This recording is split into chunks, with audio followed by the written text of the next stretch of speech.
What's up, guys?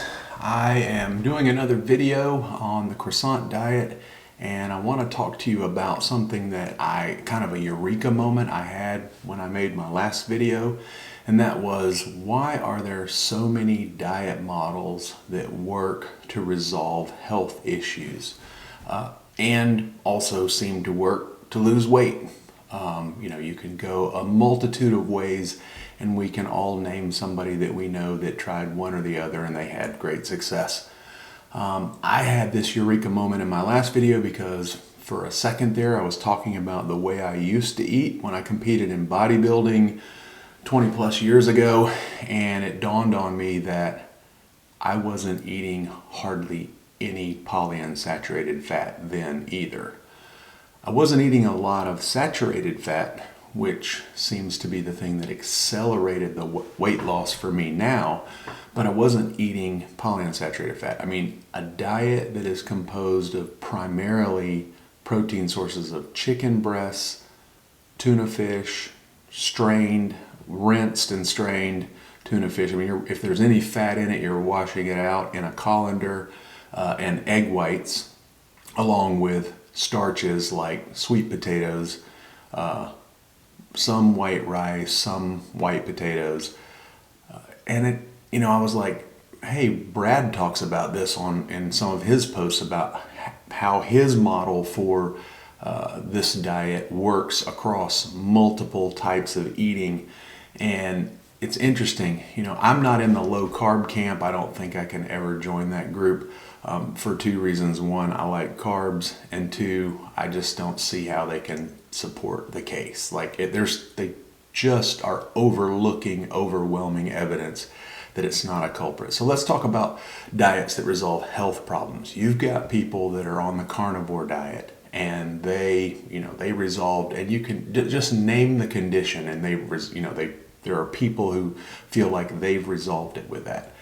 And they may very well have, but it may not be all of the things that they eliminated that resolved their issue. To me, even the whole nose to tail crowd, where you eat every part of the animal so you get all the nutrients in, I'm not opposed to it. I think, if you want to eat that way, great. But I think you're ignoring, if you think you have to eat that way, you're ignoring cultures all around the world that are primarily heavy carb eaters that do not or did not have, almost everywhere is westernized now or industrialized, or has the American diet now. All over the world, we've exported our horrible high polyunsaturated fat diet to every corner of the globe. But prior to us doing that, there are cultures around the world that eat 70 and 80% carb starch-based diets, and these people stay lean. And Brad talks about this in one of his posts about if you are a primary starch eater, you don't eat much fat at all, your body goes through a process where it converts that starch into saturated fat in your cells. People who eat a high starch only diet have highly saturated fat in their fat cells, which is kind of what we want. It's the way we were designed to be. And I know we've all been told forever saturated fat is the devil, and it's just completely wrong. And I'll get to a little bit of that in this. I'm not going to break that whole thing apart today, but so the way I was eating when I was getting ready to compete for a bodybuilding competition, I was eating a large amount of protein and a large amount of what they call low glycemic carbs: oatmeal, sweet potatoes, egg whites, chicken breasts, tuna fish. Probably was actually deficient in fat when I was doing that. That's probably one of the reasons why people on that kind of diet get really cranky, because when your fat gets extremely low, you crave it like crazy.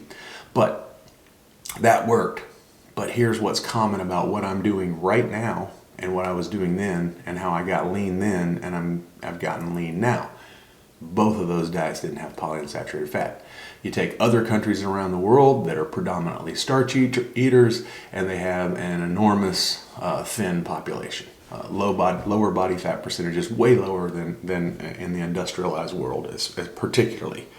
You can look at other diets like keto. Again, you go keto, you're eating primarily animal products, and you're going to be much higher saturated, and you've pushed vegetable out of your diet for the most part.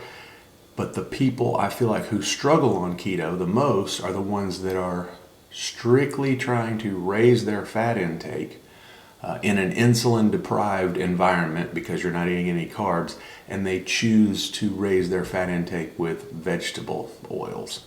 They get, I see these keto mixes in the grocery store, and you look at the keto mix and it's a bag of nuts. I'm not opposed to nuts because those aren't industrialized seed oils. That's what I'm primarily opposed to. But again, if you consume a lot of bacon, you're getting a bunch of polyunsaturated fat straight from the seed oil manufacturer. It just went into the pig cells. So the people who don't succeed on keto, and everybody kind of has this first big blast on keto, and I want to explain it. The first week I do keto, back in the day, I dropped 8 or 10 pounds in the first week. I mean, it's insane. Guess what I lost? Water. I didn't lose any fat. Every gram of carbohydrate that's in your body, every gram of it has 3 grams of water attached to it. What happens when you stop eating carbohydrates? Your body prefers glucose as a fuel source, so it burns this up. Once this gets burned up, there's this water that's released into your body because it doesn't need to be attached to that glucose molecule anymore. And what does your body do whenever its hydration level gets too high? You go to the bathroom. And guess what happens the first week you're on keto? You pee a lot. 6, 7, 8, 9 trips to the bathroom. And you're not just, if you're a guy, you're not just standing there for a minute. You're standing there for a while because all of this fluid's being released from your body. So you drop this initial, and it's great for people who have low diet adherence because they get that huge burst the first week. But as far as going into ketosis goes, generally speaking, for most people, it takes them quite a bit longer to get in and stay in ketosis, and also to feel good while they're in ketosis. Your brain, if you've not been a fat burning person in the past, it takes a while for your brain to kind of switch over to burning ketones for fuel over glucose. So, but if you're eating keto and you tend to lean toward the animal products, and you kind of don't make bacon your primary animal product that you eat, and you don't eat a bunch of vegetable oils, you have success that way too. Whole food, plant-based. Okay, well, if you're going to go plant-based, and I'm not talking vegan, because there's a difference between being vegan and going and eating these Impossible burgers that are loaded with vegetable oil, and being a whole food plant-based person. Kind of one of the thing that I think the movie The Game Changers promoted, and the Game Changers came out after I was vegan, but I knew about the production of the movie back when I was vegan, because I was interested in all of those guys that were talking about the whole food plant-based way of eating. And I didn't eat that way. I ate vegan, and I chose to eat a lot of the commercialized vegan products that tasted good. And guess what they load them up with? Polyunsaturated fat. That's the reason why I didn't have tremendous success being vegan, because my polyunsaturated fat level was too high. A whole food diet, okay, where you're only picking up single ingredient, items, a potato, an apple, a banana, a steak. Guess what's going to happen when you eat that way? You're not going to get hardly any polyunsaturated fat. So you're going to have tremendous success eating a whole food diet. And I'm not opposed to it. Eat that way. If you're not eating polyunsaturated fat, I'm giving you 2 thumbs up. I don't care what method you choose. If you want to be a whole food plant-based person that doesn't eat polyunsaturated fat, a whole food person that eats steaks but avoids, technically you could eat bacon on a whole food diet. I would avoid that. But if you're avoiding polyunsaturated fat, I'm all for it. You want to do a heavy starch diet where you have a really low meat intake, but poly's low, go for it. I think you're going to have success. And I also think you're going to see if you have issues that you've had for years and you couldn't figure out why you had them. irritable bowel syndrome, chronic diarrhea, weird dizziness spells. Just, you go to the doctor and they look at you and they're like, I can't tell what's wrong. There's a good chance, could be something else, but there's a good chance that it's the high polyunsaturated fat intake in your diet that's causing these problems, and removing it will resolve it. And you'll be just as ardent, an ardent supporter of whatever method you find that resolves your chronic issue, because once you resolve your chronic issue, you're waving the flag. You're like, this is the way to go. It's the only way to go. Keto is the only way to go. Carnivore is the only way to go. Whole food, plant-based is the only way to go. I believe getting rid of the polyunsaturated fat, which all of those do, is the only way to go. So, let's see, did I leave anything off? Oh yeah, paleo, low polyunsaturated fat. So,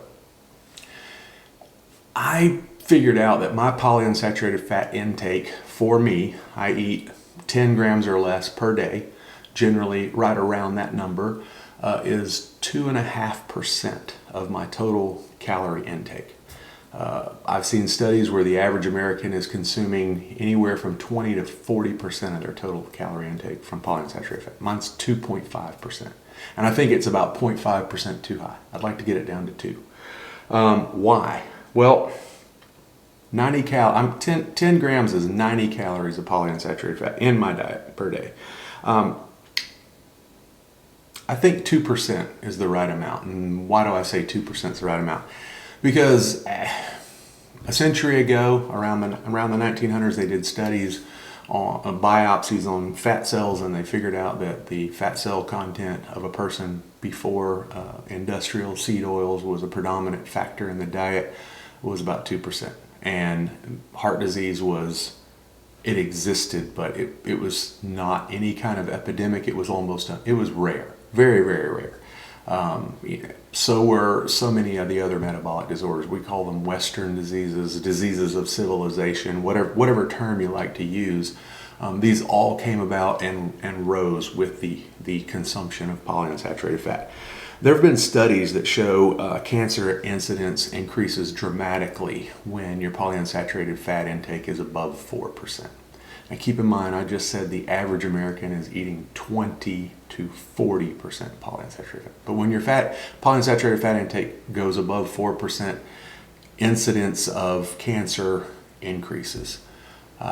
They also found in that same study that as it climbs above that, it continues to increase and kind of levels off and just stays chronic once you pass 10%. So what do you do if you want to give an animal cancer in a lab? Well, one of the first things you have to do is you have to make sure that animal's food has polyunsaturated fat in it. And then you conduct your study with whatever other substance you're throwing at it. But because you want it to show that this animal got cancer, that's what you're trying to prove. So you make sure that the animal eats polyunsaturated fat, and then you throw whatever you want on top of it. What do you do when you want to make an animal in a lab obese? Same thing. Feed it polyunsaturated fat. You have to make it a large percentage of the animal's diet if you want to make it obese. What do you want to do if you want to make the animal insulin resistant? That's right, you guessed it, polyunsaturated fat. Give the animal a bunch of polyunsaturated fat. And don't even get me started on heart disease. I mean, LDL, where do I start on this topic? Low density lipoprotein, that's not the culprit. It's oxidized low density lipoprotein that is the culprit, the one that pushes you on the path toward cardiovascular disease. How do you oxidize low density lipoprotein, LDL, or the bad cholesterol, which isn't bad unless it's oxidized? When it's oxidized, it creates this thing called foam cells, and foam cells are what you need for the precursor to cause arterial sclerosis. I'm not sure I'm saying that word right. It's a tongue twister for me, but you need the foam cells. And how do you get the foam cells? You have to oxidize the LDL. How do you oxidize the LDL? You guessed it, polyunsaturated fat. That's how you do it. So I just want to say that there are a number of ways to skin the cat, and I think they probably all work relatively well. The reason that I am a ardent supporter of The Croissant diet is one, just like anybody else who's had success with something. I've had tremendous success with this, and it works. But the other reason is I get to eat foods I enjoy. This diet is not restrictive for me. There are about 3 foods that I miss on this diet, and that's bacon. I miss that. Shout out to Brad. If you want to send me some, I'll take it. And he breeds pigs that are low polyunsaturated fat. Fire brand meats. Fireinabottle.net, the basic inventor of the Croissant diet. So check that out if you haven't. Definitely go to fireinabottle.net. Tons of articles about this and the science behind the Croissant diet. The other thing is I'm not gluten intolerant, so I don't have an issue with gluten.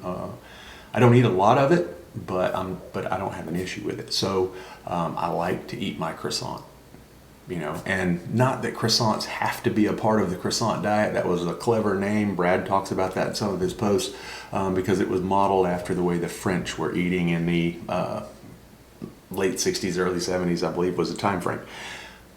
But I like the croissant. I also like to eat some pasta every now and then, so a little bread here and there, I don't have an issue with it. There are people who do, and I get it. If it is bad for you, don't eat it.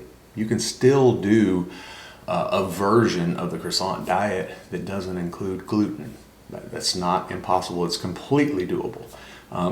So the other reason is I get to have ice cream. And again, there are lots of camps out there that want to make the primary culprit for all of these metabolic disorders processed or refined carbohydrates, white flour, white sugar.